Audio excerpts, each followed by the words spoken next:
Eh, el delito de omisión a la asistencia familiar es un delito que ocurre eh, como una sanción a la persona que incumple dolosamente su obligación de prestar alimentos previamente establecida en una resolución judicial. Este delito está contemplado en el Código Penal en el artículo 149 de este Código Penal y bueno, señala textualmente lo que les acabo de mencionar. Cuando me refiero a que una persona incumple dolosamente, bueno, en los delitos, en lo que son el derecho penal, se dividen en dos grupos, ¿no? Los delitos dolosos y los delitos culposos. Cuando nos referimos a los delitos dolosos es cuando la persona tiene conocimiento del hecho que está cometiendo y de la antijuricidad que con ello concierne, ¿no? En cambio, los delitos culposos generalmente no saben el resultado del mismo y actúan de acuerdo a negligencia o imprudencia. No tienen ellos la intención de cometer el delito.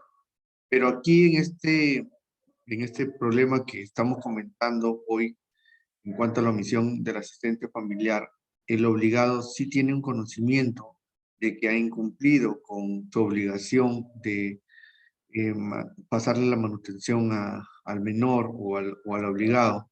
Y esa se constata con una resolución judicial que ha sido expedida en lo que es el juzgado, de familia o el juzgado o el juez de paz letrado que ha llevado en la parte civil lo que es la pensión de alimentos, ¿no? Entonces, en ese sentido, eh, podemos decir que resulta indispensable para enmarcar o para que se desarrolle este delito la existencia de esa resolución judicial en la parte civil, en donde se emite a cargo de un juez la resolución del cumplimiento que tiene que realizar el obligado a favor del alimentista, ¿no? Con ello, en base a los medios probatorios que se han desarrollado en la audiencia única, de la cual hemos conversado en la sesión anterior, y de cómo es que se lleva el proceso de alimentos, ¿no? Entonces, una vez que ya hay una sentencia en la vía civil sobre el cumplimiento que debe tener esta persona de pasar una manutención a su niño, si esta persona lo incumple, ya de la parte civil se deriva a la parte penal a través del Ministerio Público y es el Ministerio Público que instaura mediante un proceso inmediato lo que es este delito, ¿no? Que ya no solo comprende el pago de la pensión de alimentos, sino también una sanción de pena privativa de libertad no mayor de 3 años o prestación de servicio comunitario de 20 a 52 jornadas. Esto es sin perjuicio de cumplir con el mandato judicial correspondiente al pago. Es decir, la persona que no cumple en la vía civil con la asistencia o con la pensión del niño, una vez que se deriva a la parte penal y es sentenciado, ¿no? Esta persona, aparte de cumplir con el pago de la pensión de alimentos, podría ir a la cárcel. Eh, en cuanto a las agravantes de este delito que se pueden presentar, tenemos 3 agravantes, ¿no? Por ejemplo, incumplir la obligación de prestar alimentos previamente establecida en una resolución judicial. La primera agravante es, por ejemplo, que esta persona simule una obligación de alimentos, renunciar o abandonar maliciosamente su trabajo, ¿no? Por ejemplo, hay personas de que con el ánimo de no cumplir su obligación, renuncian o abandonan su trabajo o simulan o se hacen demandar por otras personas para que el porcentaje, en este caso que se les va a establecer, sea menor, ¿no? Y eso es algo ficticio que solo lo hacen no verse perjudicados, ¿no? Con el descuento que le van a hacer en su remuneración por este tema de la pensión de alimentos. Entonces, si una persona realiza esa acción, el juez lo configura como un agravante, ¿no? Y lo va a tener en cuenta para establecer la pena. La otra agravante es prever la lesión grave de los beneficiarios de alimentos. Y la tercera, prever la muerte de los beneficiarios de alimentos, ¿no? Eh, otro, otro tipo de agravantes y en cuanto a la acción que pueda realizar, cuando hablamos de no mayor de 3 años o prestación de servicios comunitarios de 20 a 52 jornadas, ¿no? La primera agravante, no menor de 1 ni mayor de 4 años de pena privativa de la libertad. En la segunda agravante, no menor de 2 ni mayor de 4 años de pena privativa de la libertad. Y la tercera agravante, no menor de 3 ni mayor de 6 años de pena privativa de la libertad. Como vemos, cada agravante en el gráfico que le estoy mostrando estipula el tipo de sanción que pueda tener o que pueda derivar el juez en base a la evaluación del agravante, la primera, la segunda o la tercera, ¿no? La sanción que pueda tener. Por eso es que es muy importante conocer este tipo de aspectos, porque muchas personas por desconocimiento incurren en este tipo de agravantes pensando de que van a tener una mejor salida, pero por el contrario pueden verse perjudicados, ¿no? Eh, en cuanto al análisis que podría darse en cuanto a las denuncias que se presentan en este tipo de delitos, ¿no?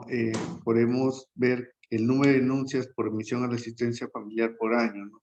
He podido tener información hasta marzo del 2019 y vemos que, bueno, desde el 2014 hasta el 2018 hubo un incremento de esta denuncia por omisión de la asistencia familiar. Entonces nos podemos dar cuenta de que a pesar de que las personas conocen eh, el aspecto legal y las consecuencias que pueden acarrear por el incumplimiento de la vía civil, estas personas, a pesar de ello, cometen este delito, ¿no? Y comienzan a tener problemas ya en cuanto a la privación de su libertad, ¿no? Y esto se demuestra con el incremento de denuncias, ¿no? De 2014, que eran 32.050, hasta el 2018, que fueron 62.975, casi el doble de denuncias, ¿no? En el 2019 bajó a 13.189 y no es por otra cosa, sino por el tema de la pandemia, ¿no? Que inició la pandemia y pues hubo una falta de atención por parte de las autoridades por el tema de las restricciones que hubieron. Entonces, hubo un subregistro, no es que haya disminuido, ¿no? Sino que no se han registrado estas denuncias durante ese tiempo.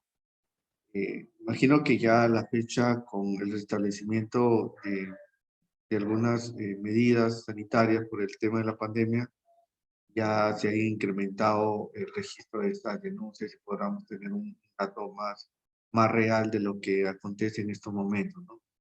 Entonces, para atribuir la responsabilidad penal por la comisión de este delito, se exige la existencia de una relación biológica de parentesco entre la persona procesada y el alimentista. Si es que no hay una relación biológica de parentesco, obviamente que este delito no va a calificar, no se va a poder, no se va a poder dar, ¿no? La persona que es denunciada por este delito y él comprueba que el niño no es su hijo, entonces va a quedar absuelto de esta denuncia, ¿no? Y además, el otro requisito que tiene que cumplir es que la persona procesada se haya sustraído su obligación alimentaria, es decir, que haya sido declarado judicialmente su incumplimiento de pago, ¿no? De la pensión de alimentos. Para, para aclarar mejor estos elementos típicos que deben concurrir incurrir en el delito de omisión de la asistencia familiar, se ha considerado 6 de ellos, ¿no? Que tienen que tenerse en cuenta para que el juez, el magistrado pueda emitir una sentencia, ¿no? A favor del alimentista. Y esto, como le mencionaba, también está previsto en el artículo 149 del Código Penal. El primer elemento típico es, por ejemplo, el sujeto activo, que corresponde a la persona que se ve obligada al pago de una pensión de alimentos fijada en una sentencia previa. No es lo que lo está mencionando. Es la persona que comete el delito y que tiene conocimiento mediante una sentencia judicial en la parte civil previa. Se le ha, se le ha hecho de conocimiento mediante una notificación al obligado sobre la pensión alimentaria que debe cumplir, y su renuencia lo lleva a la parte penal y a ser denunciado, ¿no? Por el delito de omisión a la asistencia familiar. El sujeto pasivo, que es la persona que tiene el derecho a que se le asista con la pensión de alimentos, ¿no? En este caso, el menor, que es representado por la madre, ¿no? En muchos casos. El tercer elemento, tenemos la situación típica, que es referida a una resolución que requiere el pago alimentario, que nominalmente corresponde a la resolución mediante la que se requiere al obligado el pago de un monto liquidado de becado. El cuarto elemento, hablamos de la posibilidad psicofísica, ¿no? De realizar la conducta ordenada, es decir, que el obligado esté en plenas facultades para reconocer el delito del que se le ha sentenciado o la conducta en la que ha incurrido, ¿no? Lo otro, tenemos el quinto elemento, no realización de la conducta ordenada materializada en el comportamiento omisivo que se traduce en el cumplimiento de la obligación alimentaria fijada en la resolución. Es decir, la renuencia del obligado a cumplir con la obligación, ¿no? Que lo lleva ya a la parte penal. Y el sexto elemento es el sujeto debe obrar con dolo para realizar los elementos del tipo objetivo. El dolo es lo que le mencionaba al inicio, ¿no? El conocimiento que tiene la persona del delito que está cometiendo.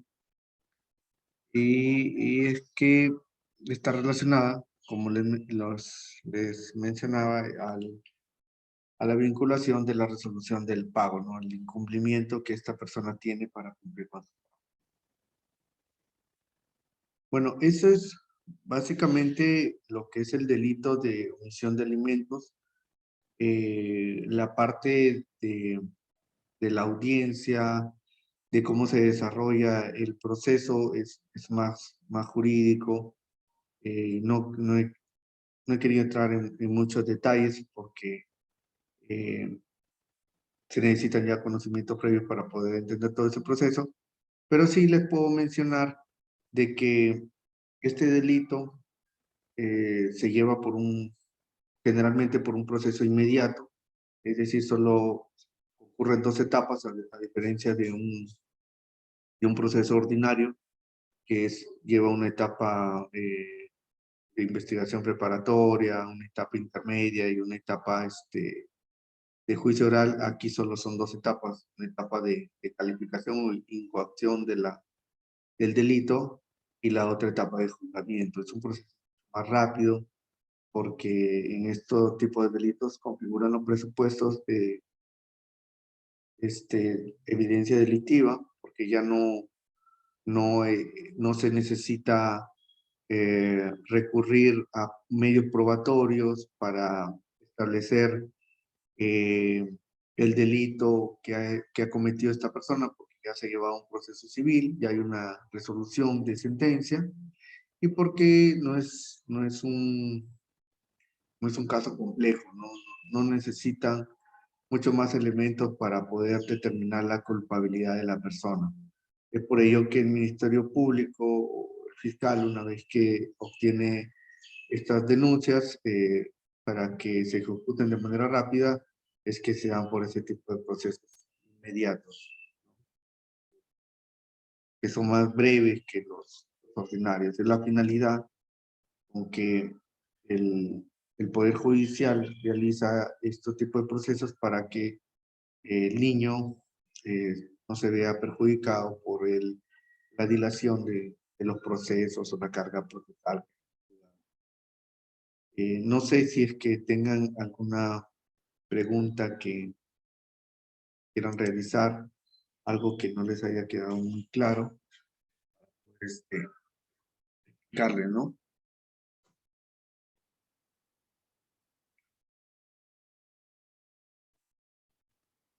Ya en la próxima sesión, como les mencionaba, vamos a hablar sobre lo que son casos prácticos. Voy a traer a colación un modelo de una denuncia de alimentos para que ustedes vean cómo es que se presenta esa denuncia. Ya hemos conversado en la sesión pasada la parte teórica y en esta oportunidad, el próximo domingo, ya les voy a mostrar el ejemplo de una denuncia y también de un caso que se ha llevado en el proceso inmediato sobre el delito de omisión de la asistencia familiar, ¿no?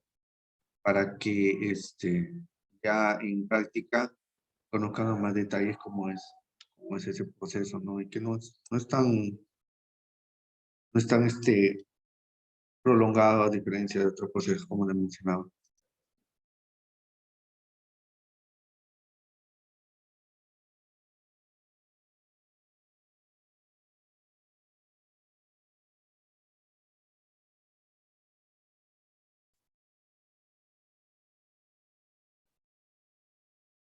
¿Tienen alguna pregunta, chicos?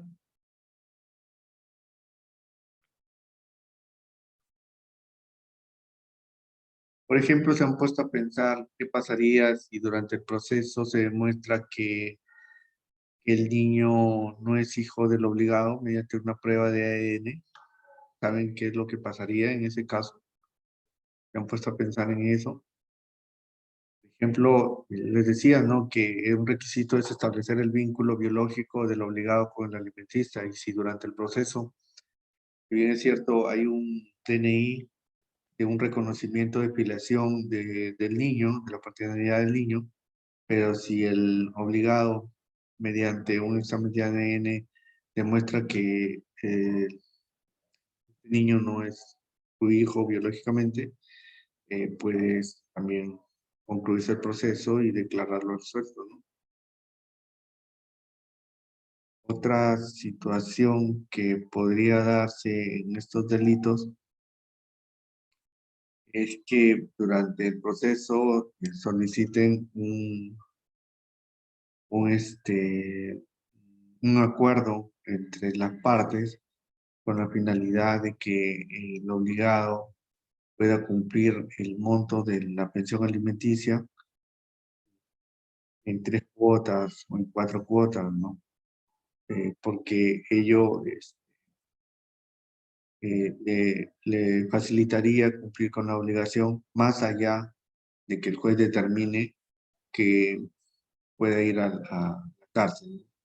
Durante la pandemia y debido al hacinamiento y la propagación del virus que se presentaba en las cárceles, durante ese tiempo hubo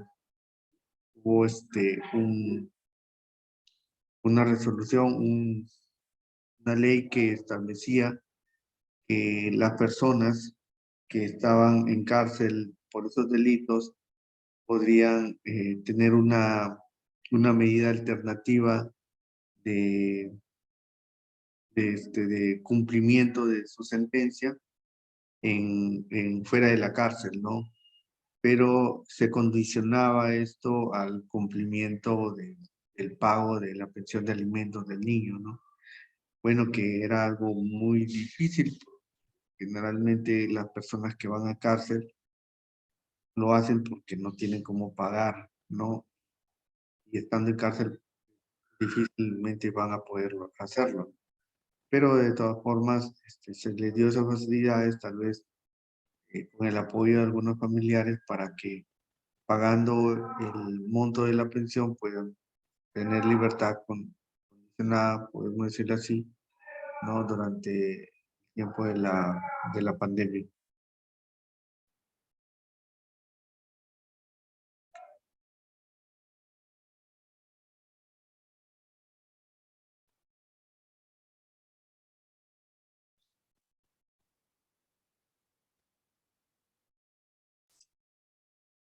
Bueno, si no tuvieran alguna pregunta entonces en relación a este tema, los espero en la última sesión del próximo domingo a las 5:30, donde vamos a ver, como lo repito, los casos prácticos, solo dos, en cuanto a un modelo de denuncia por pensión alimento y a un caso de omisión a la asistencia familiar.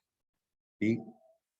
Cuídense mucho, entonces, muchas gracias nuevamente por su